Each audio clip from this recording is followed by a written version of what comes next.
नमस्कार दोस्तों, मेरा नाम है नीलम और मैं आपका स्वागत करती हूँ गुरु कृपा कंपटीशन चैनल में। और आज के मुख्य शैक्षिक समाचार इस प्रकार है, आइए देखते हैं। आज जारी होगी लॉकडाउन 4.0 की गाइडलाइन। कंटेनमेंट जोन को छोड़कर बाकी जगह मेट्रो, रेल और बस चलाने की संभावना। ज़्यादातर मुख्यमंत्रियों ने अर्थव्यवस्था का पहिया चलाने की मांग की है। कोरोना से लड़ने के लिए 18 मई से शुरू होने वाली लॉकडाउन 4 गाइडलाइन रविवार को जारी हो जाएगी। इस गाइडलाइन में अर्थव्यवस्था को चलाने के लिए कार्यालय, कारखाने चलाने से लेकर मेट्रो, रेल और बसों को चलाने की अनुमति दी जा सकती है। इस बार सरकार का ध्यान होगा कंटेनमेंट जोन को छोड़कर बाकी जगह कारोबार शुरू हो सके, क्योंकि बड़ी संख्या में प्रवासी मजदूर लौट रहे हैं और दुकानदारों व छोटे मोटे कारोबारी से लेकर छोटे मझोले उद्योगों की हालत खस्ता हो गई है। लॉकडाउन ने छीन ली है नौकरी तो मुद्रा लोन को बनाए सहारा। अपना बिजनेस खड़ा करने के सपने के पूरा करने का अवसर। अगर कोई अपने मौजूदा व्यवसाय को आगे बढ़ाना चाहता है तो भी उसे इस योजना के माध्यम से लोन मिल सकता है। मुद्रा योजना के तहत सरकार से 10 लाख रुपए तक का लोन ले सकते हैं। कोरोना वायरस संकट के कारण देश में चल रहे लॉकडाउन से रोजगार समस्या बढ़ती जा रही है। इसी को देखते हुए सरकार ने बेरोजगार लोगों की आत्मनिर्भर बनाने के लिए राहत पैकेज की घोषणा की है। इसके सरकार ने बैंकों से लोगों को आसानी से मुद्रा लोन उपलब्ध कराने को कहा है। मुद्रा योजना के तहत 10 लाख रुपए तक का लोन ले सकते हैं। मिलता है 10 लाख तक का लोन। कितना देना होगा ब्याज और कैसे कर सकते हैं आवेदन? मुद्रा लोन को 3 श्रेणियों में वर्गीकृत किया गया है। शिशु ऋण, जिसमें अधिकतम सीमा 50,000 रुपये है। किशोर ऋण, जिसमें 50,000 से 5 लाख रुपए तक की सीमा है। और तरुण ऋण, जिसमें अधिकतम 10 लाख रुपए तक की सीमा रखी गई है। नर्सेज दिवस पर पद नाम परिवर्तित नहीं करने से राज्य भर के नर्सेज में निराशा। मुख्यमंत्री और चिकित्सा मंत्री को भेजा ज्ञापन। जयपुर। ई लर्निंग तथा पाठ्य पुस्तक उपलब्ध होने से बच्चों को मिलेगी राहत। घर बैठे आसानी से प्राप्त कर सकेंगे शिक्षा। धौलपुर। कोरोना वायरस कोविड-19 महामारी के चलते लॉकडाउन की स्थिति में जिला कलेक्टर राकेश कुमार जायसवाल ने जिले के समस्त ब्लॉक के ब्लॉक शिक्षा अधिकारियों के साथ बैठक का आयोजन किया। उन्होंने कहा कि राज्य में लॉकडाउन की स्थिति में विद्यार्थियों और शिक्षकों को ऑनलाइन पठन पाठन से जोड़े जाने के लिए project social media interface for learning and engagement की शुरुआत की जा चुकी है। लॉकडाउन में सीखे नई भाषा। लॉकडाउन ने हमें घर में रहने के दौरान यह नया कौशल सीखने का भरपूर मौका दिया है। इस दौरान जो लोग अपने शौक भी पूरा कर रहे हैं और नई नई चीज़ें भी सीख रहे हैं। इसमें 2 है, Duolingo plus Babbel. Duolingo app है, इसमें 30 से ज़्यादा भाषाएं सीख सकते हैं। बबेल, ये ऐप आपको फ्रेंच, इंडोनेशियाई, पुर्तगाली, तुर्की जैसी दर्जनों भाषाओं की कक्षाएं मुहैया कराएगा। मेमोराइज, इस पर बोलचाल के शब्द और कहावतों के वीडियो मुहैया कराए जाते हैं। और यूट्यूब, इसको तो हम सब जानते ही हैं। एनिमल हस्बेंड्री डिप्लोमा कोर्स में प्रोविजनल एनरोलमेंट करने के अंतरिम आदेश। काउंसलिंग के बाद रिक्त रही सीटों पर स्टेट सीट्स पर जारी एडमिशन धारकों को यूनिवर्सिटी ऑफ वेटरनरी साइंस ने जारी नहीं किया एनरोलमेंट। जोधपुर।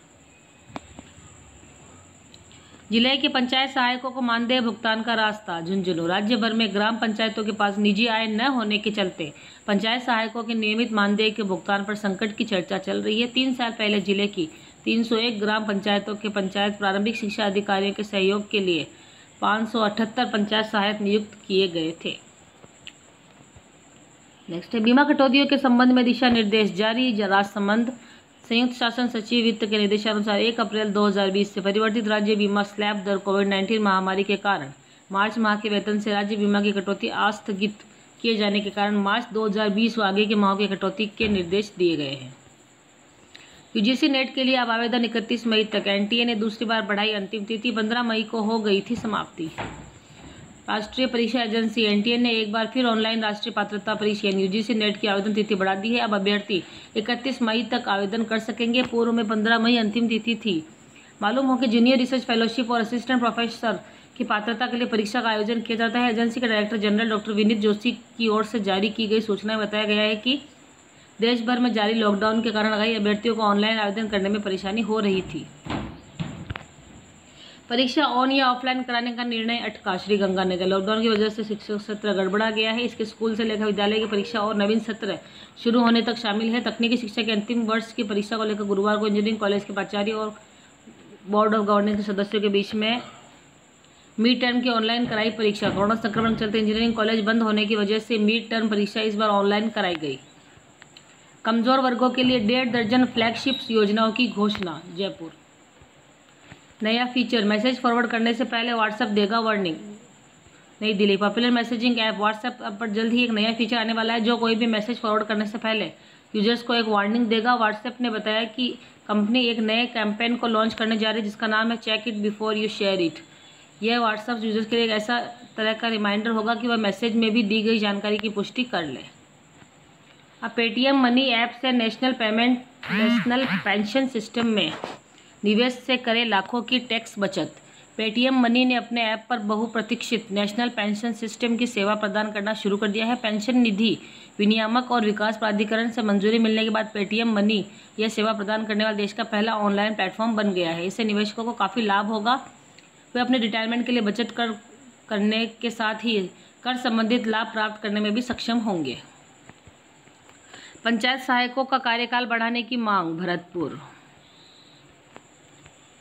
बनेंगे कॉपियों के छोटे बंडल, चेकिंग में सुविधा, जांच में पारदर्शिता और परीक्षकों पर दबाव कम होगा। श्रीगंगानगर राजस्थान माध्यमिक शिक्षा बोर्ड 12वीं और 10वीं की कॉपियों की जांच में जुटा है। दोनों कक्षाओं की बकाया परीक्षाओं की तैयारी में जारी है। बोर्ड ने कॉपियों के छोटे बंडल बनाकर परीक्षकों को भेजने की तैयारी की है, जिसमें जांच में पारदर्शिता और परीक्षकों पर दबाव कम होगा। अब ऐसे होगी स्कूल में बच्चों की दुनिया। कोरोना के चलते भारत में स्कूल कॉलेज भले ही बंद है, लेकिन जब शुरू होगी तो बच्चों को इस हाल में स्कूलों में बैठना होगा। वियतनाम के एक स्कूल में लॉकडाउन में छूट के बाद खुले स्कूल में बैठे बच्चे। कृषि विश्वविद्यालय परीक्षाओं की तैयारियां शुरू। बीकानेर डाक विभाग बनाएगा पहचान पत्र, सुविधाओं का मिलेगा लाभ। डाकघर के कामकाज में गवाह के रूप में काम आएगा। शुल्क के रूप में 20 रुपये देने होंगे। डाक विभाग द्वारा शुरू की गई पहचान पत्र योजना में आवेदक को आवेदन के 20 रुपये और प्रोसेसिंग के 250 रुपये देने होंगे। पहचान पत्र पर कार्ड धारक का फोटो, पता, मोबाइल नंबर, जन्म तिथि, ब्लड ग्रुप व हस्ताक्षर रहेगा। इस कार्ड के लिए आवेदक के 20 रुपये और प्रोसेसिंग के 250 रुपये देने होंगे। आवेदक को 2 फोटो के साथ फॉर्म भरकर डाकघर में जमा कराना होगा। इस कार्ड की वैधता 3 साल होगी और उसके बाद उसका नवीनीकरण करना होगा। पहचान पत्र के हैं फायदे, अब तक यह हो रहा था। बीटीयू ने पुनर्मूल्यांकन के आवेदन की तिथि बढ़ाई। आरटीओ ने कॉपी देखने का किया अवसर। अजमेर 18 मई को जारी होगा सीबीएसई 10वीं 12वीं की शेष परीक्षाओं का टाइम टेबल। केंद्रीय माध्यमिक शिक्षा बोर्ड सीबीएसई 10वीं 12वीं की शेष परीक्षाओं की डेट शीट आज से जारी करेगा। मानव संसाधन विकास मंत्री रमेश पोखरियाल निशंक ने ट्वीट कर ये जानकारी दी है। उन्होंने कहा कि अब यह डेट शीट सोमवार को जारी होगा। उन्होंने कहा सीबीएसई बोर्ड परीक्षाओं की डेट शीट को अंतिम रूप देने से पहले कुछ अतिरिक्त तकनीकी पहलुओं को ध्यान में रख रहा है। इस वजह से आज 5 बजे होने वाली कक्षा 10वीं और 12वीं की परीक्षा की डेट शीट की घोषणा अब सोमवार तक होगी। सीबीएसई स्टूडेंट्स पहले आर्ट और कल्चर प्रोजेक्ट। पहली से 10वीं कक्षा तक होगा संचालन, चलेगा पहले से कक्षा 10 तक।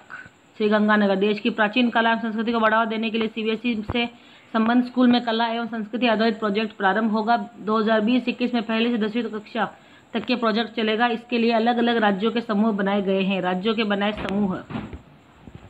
वेटरनरी विश्वविद्यालय बीकानेर में जल्द शुरू होगा नया मानव संसाधन विकास निदेशालय। कुलपति बीकानेर।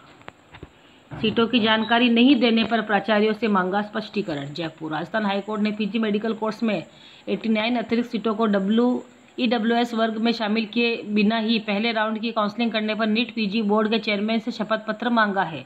इसके साथ ही अदालत ने संबंधित राज्य की मेडिकल कॉलेजों के प्रिंसिपल से स्पष्टीकरण मांगा है कि उन्होंने पहले राउंड की काउंसलिंग से पहले बोर्ड को सीट मैट्रिक्स क्यों नहीं दिया।